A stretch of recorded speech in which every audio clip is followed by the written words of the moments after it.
രാഷ്ട്രീയ നിരീക്ഷകനായ റെജി ലൂക്കോസ് കൂടെ നമ്മോടൊപ്പം ചേരുന്നുണ്ട്.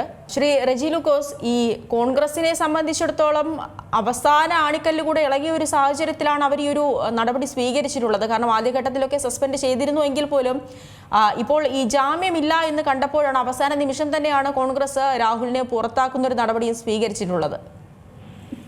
തീർച്ചയായിട്ടും അത് ദിവസങ്ങൾക്ക് മുമ്പ് തന്നെ ഫസ്റ്റിലെ തന്നെ ആ പെൺകുട്ടിയുടെ ഓഡിയോ പുറത്തു വന്ന് കേരളത്തിൽ ഒരു തെരഞ്ഞെടുപ്പ് ഒരു MLA യുടെ ഭാഗത്ത് നിന്ന് ഒരിക്കലും ഉണ്ടാകാൻ പാടില്ല, ഏതൊരു വ്യക്തിയും ഉണ്ടാകാൻ പാടില്ല. വളരെ ഇമ്മോറൽ ആയിട്ടുള്ള ഒരു മെസ്സേജാണ് അയാൾ കേരളത്തിലെ പൊതുസമൂഹത്തിന് നൽകിയത്. അപ്പൊ ആദ്യത്തെ ആ സമയത്ത് തന്നെ വളരെ ക്ലിയർ കട്ട് ആയിട്ട് ഒരു പെൺകുട്ടി അവരെ ഗർഭം ധരിപ്പിച്ചു, പിന്നെ അവരെ ഗർഭം അബോർട്ട് ചെയ്യാനായിട്ട് നിർബന്ധിച്ചു, അല്ല എങ്കിൽ നിന്നെ കൊല്ലുമെന്ന് പറഞ്ഞു. ആ സമയത്ത് തന്നെ കൃത്യമായ രീതിയിൽ അതിന്റെ എവിഡൻസോടുകൂടി ഒരു പരാതി കൊടുത്തപ്പോൾ തന്നെ ഇയാളെ പാർട്ടിയിൽ നിന്നും പുറത്താക്കേണ്ടതായിരുന്നു.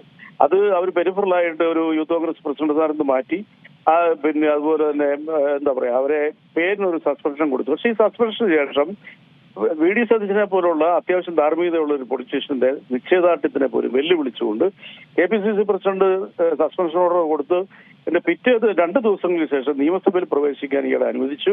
അയാളോടൊപ്പം നിയമസഭയിൽ എത്തിയതാരാണെന്ന് ചോദിച്ചാൽ ഇപ്പോൾ പിന്നെ നേമം ഡിവിഷനിൽ നിന്ന് ജില്ലാ പഞ്ചായത്തിലേക്ക് മത്സരിക്കുന്ന യൂത്ത് കോൺഗ്രസ് ജില്ലാ പ്രസിഡന്റാണ്. അത് തന്നെ ഒരു നെഗറ്റീവ് മെസ്സേജ്. കാരണം സസ്പെൻഷനിൽ നിൽക്കുന്ന ഒരാളെ അതേ പാർട്ടിയുടെ ആളെ അനുഗമിച്ച് നിയമസഭയിൽ എന്ന് പറഞ്ഞാൽ ആ പാർട്ടിയുടെ ജനങ്ങളോട് കൊടുക്കുന്ന ഒരു അവഹേളനം തന്നെയാണ്. അവരുടെ ഉദ്ദേശത്തിൽ ചോദ്യം ചെയ്തു കഴിഞ്ഞു. പിന്നീടാണ് മുഖ്യമന്ത്രിക്ക് ഈ പെൺകുട്ടിയെ പ്രകോപിച്ച് തനിക്കെതിരെ പരാതിയില്ല, പരാതി ഉടനെ ചോദിച്ചു. ഇങ്ങനെ പരാതിയെല്ലാം ചോദിച്ചിട്ട് വീണ്ടും 10-40 ദിവസങ്ങൾക്ക് ശേഷം അയാൾ നിലമ്പൂരെത്തി ഇപ്പൊ അവിടുത്തെ പബ്ലിക്കുമായിട്ട് മിങ്കിൾ ചെയ്യാൻ ഉള്ള അവസരങ്ങൾ ഈ പാർട്ടി തന്നെ ഒരുക്കി കൊടുത്തു. അതേസമയം തന്നെ അവർ പറയുന്നത് ഞങ്ങളുടെ പാർട്ടിയിൽ ഇപ്പൊ ഇല്ലാന്ന് പറയുന്നത്. അപ്പൊ അങ്ങനെ ഒരു വൈരുദ്ധ്യമാണ് ഇയാളുടെ കാര്യത്തിൽ ഈ പാർട്ടി സ്വീകരിച്ചത്. ഞാൻ നേരത്തെ ഈ ചാനലിലാണെന്ന് എനിക്ക് തോന്നുന്നത്, ഈ ചർച്ചയിൽ ഞാൻ പറഞ്ഞിരുന്നു, ഈ മനുഷ്യനെ പ്രൊമോട്ട് ചെയ്തതും ഇങ്ങനെ ഈ രീതിയിൽ അർഹതയില്ലാത്ത ഒരാളെ കാരണം 4-5 വർഷം കൊണ്ട് കേരളത്തിന്റെ ഒരു പാർട്ടിയുടെ തലപ്പത്തെത്തി MLA സ്ഥാനം കൊടുത്തത് തെറ്റായി പോയി. കാരണം കോൺഗ്രസിനകത്ത് ഒരുപാട് നല്ല നേതാക്കന്മാരുണ്ട്, ഞങ്ങൾക്ക് വളരെ വ്യക്തിപരമായിട്ട് ഒത്തിരി നേതാക്കളുണ്ട്.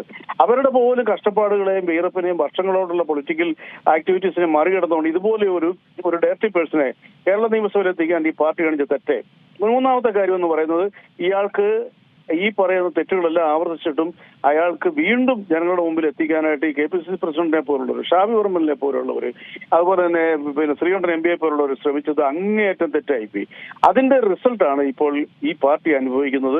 അവസാന നിമിഷം വരെ ഇതുപോലൊരു ഇമ്മോറൽ ആക്ടിവിറ്റീസ് മാത്രം നടത്തി കേരളത്തിലെ പൊതുസമൂഹത്തിന് മുമ്പിൽ ഇതുവരെ സമാനതകളില്ലാത്ത ഇത്തരം വൃത്തികേടുകൾ കാണിച്ച, സ്ത്രീകളെ ഇതുപോലെ അപമാനിച്ച, അധിക്ഷേപിച്ച ഒരു വ്യക്തിക്ക് കൊടുത്ത പ്രൊട്ടക്ഷന് ഇന്ന് കാവി നീതി സംഭവിച്ചിരിക്കുകയാണ്. അയാൾക്ക് ജാമ്യം പോലും ലഭിച്ചിട്ടില്ല.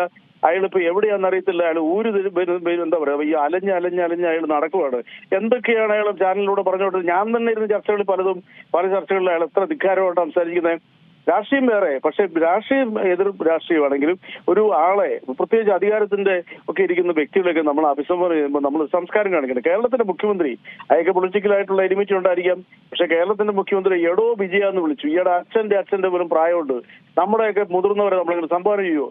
അതുപോലെ തന്നെ ആഭ്യന്തര വകുപ്പ് പിന്നെ ഭരിക്കുന്ന വാഴ എന്ന് വിളിച്ചൊക്കെയാണ് സംഭവിക്കുന്നത്. ഇപ്പൊ തനിക്ക് എന്തും പറയാം, ആരോട് എന്തും പറയാന്ന് യാതൊരു വെളിവില്ലാത്ത രീതിയിൽ ഈ വഷളായ മനുഷ്യൻ ഒരു ക്രിമിനൽ കൂട്ടത്തിനെയാണ് കേരളത്തിൽ അയാളോടൊപ്പം പങ്കുചേരാനായിട്ടും പ്രവർത്തിക്കാനായിട്ട് അയാൾ ഫോം ചെയ്ത് അത് മുതിർന്ന നേതാക്കളെ എല്ലാം സോഷ്യൽ മീഡിയയിലൂടെ അറ്റാക്ക് ചെയ്യുക, വനിതാ നേതാക്കളെ ഒരിക്കലും അംഗീകരിക്കാൻ പറ്റാത്ത വാക്കുകൾ കൊണ്ട് അധിക്ഷേപിക്കുക, അയാൾ ക്രിയേറ്റ് ചെയ്ത ആളുകളെ കൊണ്ട്.